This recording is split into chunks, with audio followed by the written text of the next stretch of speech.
ಈಗ ಫೌಂಡೇಶನ್ ಈಗ ಮಾಡ್ತಾ ಇದೀವಿ, ಮಾನ್ಯ ಮುಖ್ಯಮಂತ್ರಿಗಳು ಫೌಂಡೇಶನ್ ಮಾಡ್ತಾರೆ.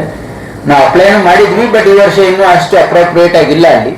ಹಾಗಾಗಿ ನಾವು ಪ್ರಯತ್ನ ಅಂತೂ ಮಾಡ್ತಾ ಇದ್ದೀವಿ. ಎಲ್ಲ ಡಿಸ್ಟ್ರಿಕ್ಟ್ ಕವರ್ ಮಾಡ್ತಾ ಇದ್ದೀವಿ. ನೋಡಿ, ರಾಮನಗರ ಈ ವರ್ಷ ರಾಮನಗರ ಅಪ್ಲೈ ಮಾಡಿದ್ದೀವಿ, ಬಾಗಲಕೋಟೆ ಅಪ್ಲೈ ಮಾಡಿದ್ದೀವಿ. ಮುಂದಿನ ವರ್ಷಕ್ಕೆ ನಮ್ಮ ಬಜೆಟ್ ನಲ್ಲಿ ಬಿಜಾಪುರ ಮತ್ತು ಕೋಲಾರ್ನು ಅನೌನ್ಸ್ ಮಾಡಿದ್ದಾರೆ. ಅಂದ್ರೆ DPR ಪ್ರಿಪೇರ್ ಮಾಡಕ್ಕೆ ಅನೌನ್ಸ್ ಮಾಡಿದ್ದಾರೆ. ಅದಕ್ಕೆ ನಾನು ಫೈನಾನ್ಸ್ ಡಿಪಾರ್ಟ್ಮೆಂಟ್ ಜೊತೆ ಮಾನ್ಯ ಮುಖ್ಯಮಂತ್ರಿಗಳ ಚರ್ಚೆ ಮಾಡ್ತಾ ಇದ್ದೀನಿ. ಅದನ್ನ ಎಲ್ಲೆಲ್ಲಿ ನಮ್ಮ ಮೆಡಿಕಲ್ ಕಾಲೇಜಸ್ ಇಲ್ಲ ಅಲ್ಲಿನೂ ಕೂಡ ಸ್ಥಾಪನೆ ಮಾಡೋಕ್ಕೆ ಸರ್ಕಾರದ ಉದ್ದೇಶ ಇದೆ. ಯಾಕಂದ್ರೆ ನಾವು ಬಹಳ ಸ್ಪಷ್ಟವಾಗಿ ಹಿಂದೆ ಅಂತ ಹೇಳ್ಕೊಂಡು ಬಂದಿದ್ದೀವಿ. ನಮ್ಮ ಸರ್ಕಾರದ ಪಾಲಿಸಿ ಏನಿದೆ ಅಂದ್ರೆ ಪ್ರತಿ ಜಿಲ್ಲೆಯಲ್ಲಿ ಒಂದು ಸರ್ಕಾರಿ ಮೆಡಿಕಲ್ ಕಾಲೇಜ್ ಆಗಬೇಕು, ಪ್ರತಿ ಜಿಲ್ಲೆಯಲ್ಲಿ ಒಂದು ಸೂಪರ್ ಸ್ಪೆಷಾಲಿಟಿ ಆಸ್ಪತ್ರೆ ಆಗಬೇಕು ಸರ್ಕಾರಿ, ಪ್ರತಿ ಜಿಲ್ಲೆಯಲ್ಲಿ ಒಂದು ಕ್ಯಾನ್ಸರ್ ಆಸ್ಪತ್ರೆ, ಪ್ರತಿ ಜಿಲ್ಲೆಯಲ್ಲಿ ಟ್ರಾಮಾ ಸೆಂಟರ್ ಮಾಡಬೇಕು ಅಂತಕ್ಕಂಥದ್ದು ನಮ್ಮ ದೂರದೃಷ್ಟಿ ಇದೆ. ಆ ನಿಟ್ಟಿನಲ್ಲಿ ನಾವು ಈಗಾಗಲೇ ಸಾಕಷ್ಟು ಪ್ರಗತಿಯನ್ನು ಮಾಡಿದ್ದೀವಿ.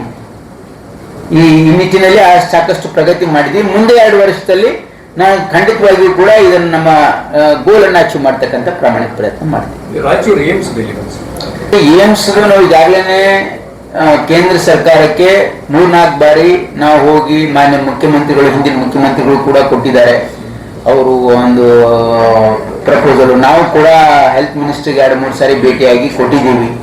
ಇನ್ನೂ ಅವರು ಅದಕ್ಕೆ ಏನು ರಿಪ್ಲೈ ಕೊಟ್ಟಿಲ್ಲ. ಮಾಡಿರ್ಬೋದು ಅದೇ. ಈಗ ಯಾಕಂದ್ರೆ ನಮ್ದು ಇದು ಲಾಂಗ್ ಸ್ಟ್ಯಾಂಡಿಂಗ್ ಡಿಮಾಂಡ್ ಇದೆ. ನಮ್ಮ ಕರ್ನಾಟಕ ರಾಜ್ಯಕ್ಕೆ ಮತ್ತು ಕೇರಳ ಅಥವಾ ಇನ್ನೂ 2 ರಾಜ್ಯಕ್ಕೆ ಕೊಟ್ಟಿಲ್ಲ, ಎಲ್ಲ ಕಡೆ ಏಮ್ಸ್ ಆಗಿದೆ. ಹಾಗಾಗಿ ನಾವು ಕರ್ನಾಟಕ ರಾಜ್ಯದಲ್ಲಿ ರಾಯಚೂರಲ್ಲಿ ಮಾಡಬೇಕು ಅಂತ ಬಹಳ ಸ್ಪಷ್ಟತೆ ಇದೆ ನಮ್ಮ ಹತ್ರ, ಈಗಾಗಲೇ ಹೇಳಿದ್ದೀವಿ. ಹಾಗಾಗಿ ಅವರು ಈ ಸಾರಿ ಆದ್ರೂ ಏಮ್ಸ್ ಅನ್ನ ರಾಯಚೂರಿಗೆ ಕೊಡ್ತಾರೆ ಅಂತಕ್ಕಂಥ ನಮ್ಗೆ ನಿರೀಕ್ಷೆ ಇದೆ.